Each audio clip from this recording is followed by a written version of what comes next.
Shri K Arunkumar CPIയുടെ branch സെക്രട്ടറിയുടെ പിതാവായ 90 വയസ്സുള്ള ഒരു മനുഷ്യനാണ് ദാരുണമായി കൊല്ലപ്പെടുന്നത്. തേങ്ങ പെറുക്കാൻ പോയതാണ്, ഒരു സ്റ്റീൽ പാത്രം കിട്ടി, അത് ഒന്ന് ഇടിച്ച് തുറക്കാൻ ശ്രമിച്ചതാണ്, ബോംബ് പൊട്ടി, അദ്ദേഹം മരിക്കുന്നു. പ്രതിപക്ഷം നിയമസഭയിൽ ആരോപണം ഉന്നയിച്ചത് CPMലെ 2 ഗ്രൂപ്പുകൾ തമ്മിലുള്ള പോരിന്റെ ബാക്കി പത്രം എന്നാണ്. ഇപ്പോൾ പ്രദേശവാസിയായ വ്യക്തി പറഞ്ഞത് ഞാൻ കൂടുതൽ വിശദീകരിക്കേണ്ടല്ലോ, താങ്കൾക്ക് വളരെ വ്യക്തമാണ്.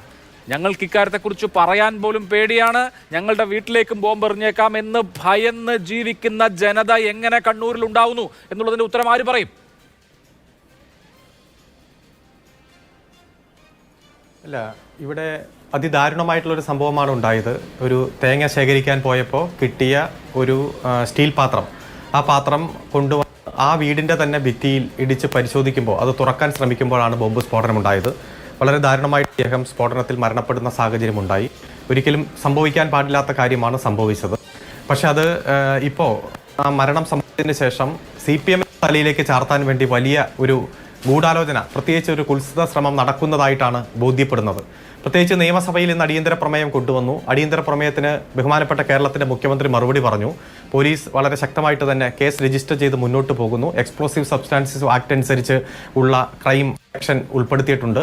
അതുപോലെ തന്നെ ഇതിന്റെ പിന്നിൽ ഏതെങ്കിലും തരത്തിൽ ഉള്ള ആക്ഷൻ നടത്തിയിട്ടുണ്ടെങ്കിൽ അതിനെ പുറത്തു കൊണ്ടുവരാൻ വേണ്ടിയിട്ടുള്ള നടപടിക്രമങ്ങൾ നടത്തുന്നു എന്ന് മുഖ്യമന്ത്രി തന്നെ മറുപടി പറഞ്ഞു.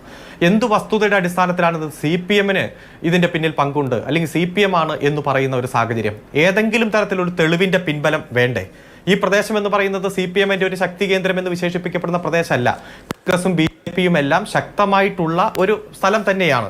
ഈ സ്ഥലത്ത് ശരിക്കും ഒരു ഷമ്മി രാജ് എന്ന് പറയുന്ന ഒരു കോൺഗ്രസ് നേതാവിന്റെ വീട്ടിൽ ബോംബ് സ്ഫോടനമുണ്ടായ സാഹചര്യം അടുത്ത കാലത്ത് ഉണ്ടായിട്ടുണ്ട്.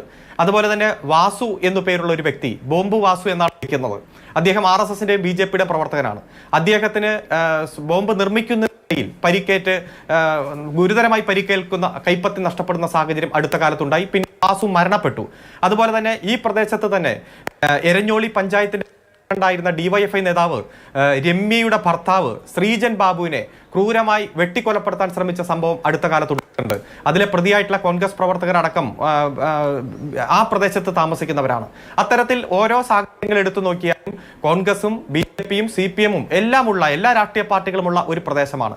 ഒരു തരത്തിലും ഈ സംഭവത്തിന്റെ പിന്നിൽ CPM ആണ് എന്ന് പറയാൻ അല്ലെങ്കിൽ ആരോപിക്കാൻ ഒരു തെളിവുമില്ലെന്നിരിക്കെ വസ്തുതാവിരുദ്ധമായിട്ടുള്ള ആരോപണം രാഷ്ട്രീയ ലക്ഷ്യത്തോടെ നിയമസഭയിൽ ഉന്നയിക്കുന്നു.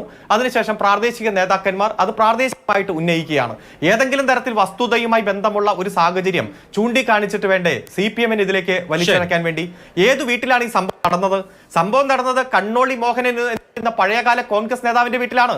ശ്രീ AK ആന്റണി അടക്കം, കേരളത്തിന്റെ മുഖ്യമന്ത്രിയായിരുന്ന AK ആന്റണി അടക്കം ഏറ്റവും അടുത്ത ബന്ധം പുലർത്തിക്കൊണ്ടിരുന്ന പഴയകാല കോൺഗ്രസ് നേതാവാണ്. താങ്കൾ പറഞ്ഞ ഈ വ്യക്തി മരണപ്പെട്ടിട്ട് എത്ര കാലമായി? അല്ല, ഞാൻ പറഞ്ഞോട്ടെ, ആ വീട് അവിടെ ഞാൻ പറയുന്ന കാരണം എന്താ വെച്ച് കഴിഞ്ഞാല് കോൺഗ്രസിന്റെ നേതാവായിരുന്ന ഒരു വ്യക്തി വർഷങ്ങൾക്ക് മുമ്പ് മരിച്ചുപോയി. അങ്ങനെ മരിച്ചുപോയപ്പോൾ ആ വീട് അവിടെ പൂട്ടിക്കിടക്കുകയാണ് എന്ന് പറഞ്ഞാൽ ആർക്കും കയറാവുന്ന വിധത്തിൽ വീടിന്റെ വളപ്പ് അവിടെ ഒഴിഞ്ഞു കിടക്കുകയാണ്. അപ്പോൾ ആ വളപ്പിൽ വന്ന് ആളുകൾ ബോംബുണ്ടാക്കി. അത് എത്രയോ കാലം മുമ്പ് മരിച്ചുപോയ കോൺഗ്രസ് നേതാവിന്റെ ഉത്തരവാദിത്വം ആവില്ലല്ലോ എന്തായാലും. അല്ല, ഞാൻ സൂചിപ്പിച്ചത് അത്തരത്തിലുള്ള ഒരു വീട്ടിൽ നടന്ന സംഭവം അത് ഏതെങ്കിലും തരത്തിൽ CPMന്റെ തലയിലേക്ക് വയ്ക്കാൻ എന്തെങ്കിലും ഒരു വസ്തുത വേണ്ടേ? ഒരു വസ്തുതയും ഇല്ലാതെ എവിടെ ബോംബ് സ്ഫോടനം നടന്നാലും, എവിടെ ബോംബ് കിട്ടി അത് തുറക്കാൻ ശ്രമിക്കുമ്പോൾ സ്ഫോടനം നടന്ന ആൾ മരണപ്പെട്ടാലും അതിന്റെ പിന്നിലെല്ലാം CPM ബന്ധമാണ് എന്ന് ആരോപിക്കാൻ ഒരു പ്രത്യേക ചങ്കൂറ്റം തന്നെ വേണം.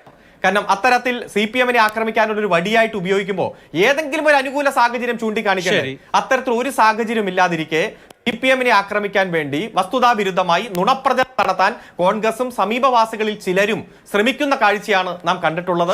അത് ജനങ്ങൾ മനസ്സിലാക്കും. ഞങ്ങൾക്ക് ഈ സംഭവവുമായി യാതൊരു ബന്ധവുമില്ല. ഏതെങ്കിലും തരത്തിൽ ബന്ധമുണ്ടാക്കുന്ന വസ്തുതകൾ ഉണ്ടെങ്കിൽ മറ്റ് പാനലിസ്റ്റുകൾ ചൂണ്ടിക്കാണിക്കട്ടെ.